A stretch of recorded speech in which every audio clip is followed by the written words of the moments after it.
السلام علیکم ورحمۃ اللہ وبرکاتہ۔ بیچ میں کال آ گئی تھی، اس وجہ سے معذرت۔ تو میں بتا رہا تھا کہ سبق یاد کر کے میں نہیں تھک گیا۔ استادوں نے کہا کہ سبق سنائیں جی، اگلا دن آیا، میں نے بتایا نا بڑی ٹھاٹ باٹ بنی ہے، بیجا بیجا بھائی کیا بات ہے بھائی۔ تو یہ ایک جملہ میں نے دیکھا تھا، ان سے مراد 6 اسماء ہوتے ہیں۔ میں جناب ان سے مراد یہ 6 اسماء ہیں۔ میں جناب یہی فکرہ بس 2-3 مرتبہ دہرا رہا تھا۔ استادوں نے کبھی مارا نہیں تھا، مارتے نہیں تھے، زبان سے بےزتی بڑی کیا کرتے تھے، میٹھی میٹھی جو ہے نا عزت افزائی بڑی ہوتی تھی۔ تو اب استادوں نے جناب شروع کر دیا، یہ ان سے مراد 6 اسماء ہوتے ہیں، یہ بڑوں کا کہنا نہیں مانتے، یہ گھر میں آوارہ گردی کرنے کے لیے باہر نکل جاتے ہیں، کبھی یہ 6 اسماء پینگ پر چڑھ جاتے ہیں، کبھی جھولا لے کر ادھر جاتے ہیں، کبھی ادھر جاتے ہیں، چھوٹوں سے لڑائی کرتے ہیں، بڑوں سے بدتمیزی کرتے ہیں، کہنا مانتے نہیں، اس گھر میں جا کر سبق یاد نہیں کرتے، سبق سناتے نہیں ہیں، آوارہ گردی کرتے رہتے ہیں، نہ ہوم ورک لکھتے ہیں، نہ ادھر جاتے ہیں کبھی ادھر جاتے ہیں، کہنا ماننے کی طرف آتے ہی نہیں ہیں، کھانا کھانے کے لیے کہو تو وہ کھاتے نہیں ہیں۔ پتہ نہیں جو جملہ ان کی زبان میں ہے، بس وہ ایک سانس میں انہوں نے گردان پوری پڑھ دی۔ اب وہ جناب حضرت صاحب کی بڑی عزت شزت بنی ہوئی تھی اسٹوڈنٹس کے درمیان میں، سارے صاحبزادہ صاحب کہہ کے بلایا کرتے تھے، وہ ساری عزت کا فلودہ ہو گیا۔ تو میں نے نیچے سر کہہ دیا، پسینوں پسین ہویا ہوا، اور سارے اسٹوڈنٹ کلاس والے میری طرف دیکھ رہے ہیں، جناب اب صاحبزادہ صاحب کی عزت افزائی ہو رہی ہے۔ تو ہوا یوں کہ میں نے کہا کہ اس کے بعد سے پھر میں نے کبھی سبق میں کوتاہی نہیں کی اور سبق یاد کرنا شروع کیا، اور یہ بھی ایک فن ہوتا ہے استاد کا کہ اسٹوڈنٹ کو کس طرف لے کر آنا۔ پھر ایک دفعہ ان کے سامنے، استادوں کے سامنے، کسی اسٹوڈنٹ نے کہا کہ صاحبزادہ صاحب کو فلاں استاد بلا رہے ہیں۔ استادوں نے کہا کیڑا صاحبزادہ؟ میں نے کہا جی یہ صاحبزادہ صاحب نے کہا خبردار زمانہ طالب علمی میں اس کو کوئی لڑکا صاحبزادہ نہ کہے، سیدھا اس کے نام سے بلایا کرو، کوئی صاحبزادہ سبزودہ نہیں۔ یہ ابھی سے ہی آپ نے اس کو جو ہے نا چوڑا کر دینا ہے، اور اس نے پڑھنا ہی کوئی نہیں، جب یہ پڑھ کے فارغ ہو گیا اس کے بعد صاحبزادے سبزودے بناتے رہے۔ تو اس دن کے بعد سے کسی طالب علم نے مجھے صاحبزادہ کہہ کر نہیں پکارا، میرے نام سے ہی پکارتے تھے، اور میرے اندر کا وہ جو تھا نا تکبر اور غرور، وہ خاک میں مل گیا۔ اور یہی ہوتی ہے والدین کی تربیت اور اساتذہ کی نظر۔ اگر میرے اندر وہی تکبر غرور رہتا ہو جی کیا بات ہے، میں بھی کوئی نہیں سی پڑھنا، ٹھیک ہے جی، آج اسی بھی پٹھے پاندے ہوندے تو آوارہ گردی کر رہے ہوتے یا مستریوں کے پیچھے دابڑے اٹھا کے بیٹھے ہوتے، آج عزت سے بیٹھ کر پڑھا رہے ہیں، پڑھ رہے ہیں، تو یہ والدین کی اور اساتذہ کی نظر کا نتیجہ ہے، ان کی نگاہ کا نتیجہ ہے، ورنہ ہم اس قابل کہاں تھے، اور میرے اللہ پاک کا کرم ہے۔ مختصر میں بتا رہا تھا کہ یہ اسماء ستہ مکبرہ 6 اسماء ہے۔ اس کے بعد آگے تعریف جو ہے وہ یہ ہے، آگے آ جاتے جمع مذکر سالم، اس کی تعریف آپ کو پتہ ہے، آپ پیچھے پڑھ چکے ہیں۔ تو یہاں تک یہ ساری تعریفات مکمل ہو چکی ہیں۔ اب آ جاتی ہے باری ان کے اعراب کی۔ اعراب ہم کیسے لگائیں گے؟ اعراب کس طرح لگائیں گے؟ اعراب کو اب زبانی یاد کرنا ہے۔ ایک دن میں آپ بچوں کو یہ تعریفات دیں، بچے ان تعریفوں کو یاد کر لیں۔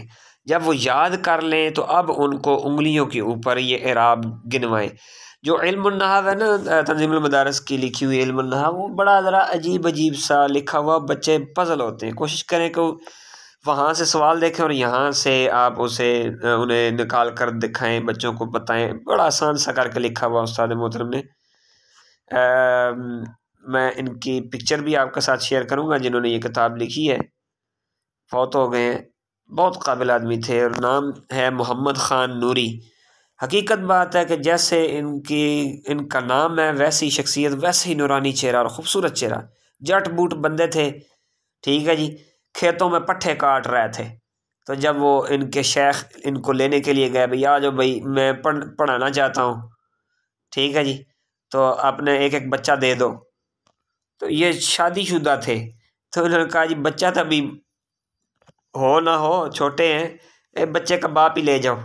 پٹھے کاٹ رہے تھے، اٹھایا، والد صاحب سے اجازت لیجیے، یہ بچہ اپنا بچہ آپ مجھے دے دیں۔ انہوں نے کہا جی ٹھیک ہے لے جائیں، دین سکھائیں ان کو۔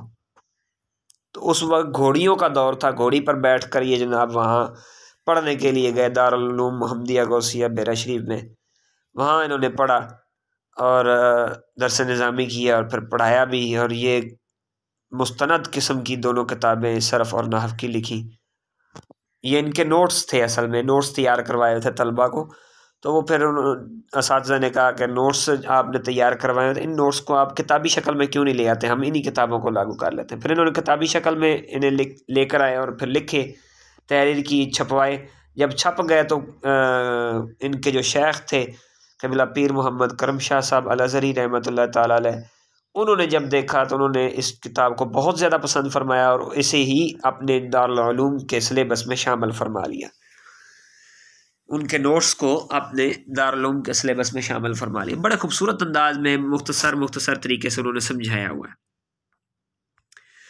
تو پہلا اعراب ہم جاننے لگے ہیں۔ پہلا اعراب ہے کہ یہ جو 3 اسماء ہیں، کون کون سے؟ اسم مفرد صحیح، جاری مجرا صحیح، جمع مکسر، ان تینوں کا اعراب ایک جیسا ہے۔ ان تینوں کی حالت رفعی ضمہ سے، حالت نصبی فتحہ سے، اور حالت جری کسرہ سے آتی ہے۔ یہ رفعی، نصبی اور جری حالت کیا ہے؟ حالت رفعی یہ فائل والی، رفع یعنی پیش جو ہے یہ فائل کی علامت ہے۔ یہ بات ایک موٹی موٹی سی یاد کریں، ہر جگہ پہ ایسے نہیں ہوتا، لیکن یاد کرنے کے لیے، اسٹوڈنٹس کے یاد کرنے کے لیے یہ آسان ہے طریقہ، ان کو پہچان ہو جائے گی، جہاں یہ اعراب آئے گا وہ فوراً پہچان لیں گے کہ یہ والا اعراب ہے۔ تو اس کا مطلب یہ ہے، یعنی کہ پیش جو ہے یہ فائل کی علامت ہے، زبر کس کی علامت ہے؟ زبر مفعول کی علامت ہے، یعنی آخری حرف پر زبر مفعول کی علامت ہے۔ جس حرف پر پیش آ جائے وہ فائل کی علامت ہے، زبر جو ہے یہ مفعول کی علامت ہے، اور زیر حالت جری یعنی مضاف الیہ ہونے کی یا حرف جر کی وجہ سے مجرور ہونے کی علامت ہے۔ 2 ہی صورتوں میں زیر آتی ہے، یا تو وہ مضاف الیہ ہوگا یا اس کے شروع میں حرف جر ہوگا۔ زیر کو جاننا آسان ہے، زیر جاننی آسان ہے، باقی پیش اور زبر کا صرف مسئلہ ہے، یہ اس میں ذرا کھچڑی زیادہ پکائی ہوتی ہے، اس میں زیادہ مسئلے ہیں سمجھنے کے لیے کہ کس کس جگہ پر پیش آئے گی، کس کس جگہ پر زبر آئے گی، یہ مسئلے ہیں۔ زیر تو بس سمپلی 2 چیزوں کے آخر میں زیر آئے گی، یا تو مضاف الیہ ہوگا تو یا کیا ہے حرف جر کے بعد آ رہا ہے، مجرور بن رہا ہے، جار کا مجرور بن رہا ہے۔ اب اعراب کو انگلی پر گنے۔ پہلا اعراب رفع ضمہ کے ساتھ، نصب فتح کے ساتھ، جر کسرہ کے ساتھ۔ اعراب کیا ہے جی؟ پیش، زبر، زیر۔ پہلی صورت میں پیش، دوسری صورت میں زبر، تیسری صورت میں زیر، یعنی پیش کی صورت میں پیش، زبر کی صورت میں زبر، زیر کی صورت میں زیر۔ آپ نے یہ 3 ترتیب ذہن میں رکھنی، پیش، زبر، زیر۔ جیسے اب تینوں کی مثالیں انہوں نے نیچے دے دی، ھذا کتاب، قرأت کتابا، نظرت الی کتاب، کتاب، کتابن، کتابن۔ نیچے ہے دلون، دلون، دلون، اس سے نیچے رجال، رجالن، رجالن۔ اب ایک سوال اور آ گیا، میں نے کہا تھا میں نے پیچھے میں سوال کیا تھا پہلے اس چیپٹر میں، اس سوال کا جواب دوں گا، تو یہاں ایک اور سوال آ گیا۔ سوال یہ ہے کہ جمع مکسر کی تعریف کی گئی اور آگے رجال لے کر آئے ہیں۔ رجال کیا ہے؟ راجل ان کا معنی کیا ہوتا ہے؟ آدمی۔ رجال کیا ہے؟ مذکر۔ رجال مذکر ہے نا، مذکر کے لیے اسم اشارہ بھی مذکر ہونا چاہیے، ھذا استعمال ہونا چاہیے، لیکن یہاں ھذ ہی کا استعمال کیا جا رہا ہے، اشارہ ھذ ہی کا اسم اشارہ استعمال کیا جا رہا ہے، ایسا کیوں ہے؟ یہ بھی بات ذہن میں رکھیے گا کہ جمع مکسر جو ہے، جمع مکسر، اس میں کبھی کبھی جو ہے اسم اشارہ خلاف قیاس بھی آ جاتا ہے، اسم اشارہ خلاف قیاس بھی آ جاتا ہے۔ اس کے بعد دوسرا اعراب ہم جان رہے ہیں۔ دوسرا اعراب کیا ہے؟ دوسرا اعراب ہے جمع مؤنث سالم کا، جمع مؤنث سالم۔ تو یہ جمع مؤنث سالم جو ہے، اس کے ساتھ جو چیزیں لفظوں میں شامل ہیں یا جو معنوں میں شامل ہیں ان کا اعراب بھی اس کے ساتھ مل جائے گا۔ اس کی حالت رفعی ضمہ سے، حالت نصبی اور جری کسرہ سے آتی ہے۔ پہلا اعراب کیا تھا؟ پیش زبر زیر. دوسرا اعراب کیا آ رہا ہے؟ پیش زیر زیر. جیسے ہن مسلمات رأیت مسلمات نظرت الی مسلمات. اب مسلماتن مسلماتن مسلماتن ہے. اب لفظوں میں جو اس کے مشابہ ہے وہ ہے عرفاتن عرفاتن عرفاتن، اور جو معنوں میں مشابہ ہے وہ اولات مالن اولات مالن اور اولات مالن. اولاد کے بارے میں انہوں نے بتایا یہ ہمیشہ مضاف ہو کر استعمال ہوتا ہے. ٹھیک ہے جی.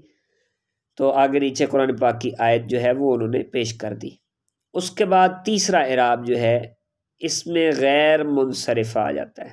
تیسرا اعراب کس کا ہے جی؟ اس میں غیر منصرف کا. اسم غیر منصرف وہ اسم معرب ہے، یہ آپ نے تعریف اس کی جان لی ہے کہ اس کے آخر میں کسرہ تنوین نہیں آتی، کسرہ کی جگہ ہمیشہ فتح آتا ہے. اعراب کیا ہوگا؟ حالت رفعی ضمہ سے، حالت نصبی اور جری کس سے آئے گی؟ فتح سے آئے گی، یعنی پیش زبر زبر. پہلا اعراب کیا تھا؟ پیش زبر زیر. دوسرا اعراب کیا تھا؟ پیش زیر زیر. تیسرا اعراب کیا ہے؟ پیش زبر زیر. جیسے ھذا احمد رأیت احمد نظرت الی احمد. یہاں تک آج کا سبق کافی ہے.